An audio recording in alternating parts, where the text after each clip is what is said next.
আসসালামু আলাইকুম। Osteopath centre Rangpur থেকে আমি মাজেদুল বলছি। শীতকালে ব্যথা কেন বেশি হয় এবং করণীয় কি আমাদের? এ সংক্রান্ত কিছু গুরুত্বপূর্ণ কথা বলবো।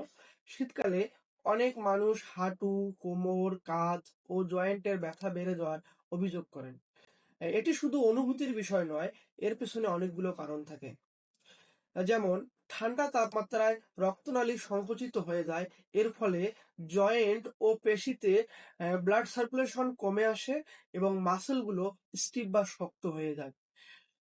শীতে সাইনোভিয়াল ফ্লুইড অর্থাৎ যে তরলটি জয়েন্টকে লুব্রিকেট করে তা কিছুটা ঘন হয়ে যায়, ফলে জয়েন্টের নাড়াচাড়া কমে এবং ব্যথা বাড়ে।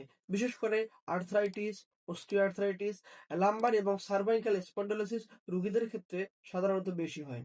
ঠান্ডায় আমরা স্বাভাবিকের তুলনায় শরীরটা একটু কম নড়াচড়া করে থাকি, এতে পেশি, লিগামেন্ট ও জয়েন্টের কার্যক্ষমতাটা কিছুটা কমে আসে এবং মাসেলগুলো স্টিফ হয়ে যায়। এটিও ব্যথার অন্যতম একটি কারণ।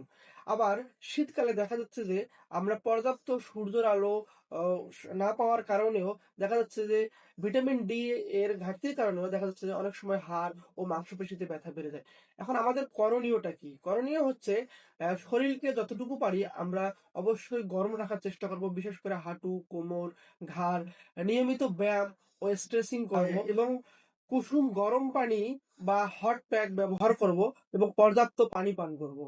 ইনশাল্লাহ দেখা যাচ্ছে এই নিয়মগুলো পালন করলে অনেকটাই আমাদের শরীরের ব্লাড সার্কুলেশনটা বৃদ্ধি পাবে এবং মাংসপেশিগুলো সতেজ থাকবে এবং ব্যথাটা অনেক কমে যাবে।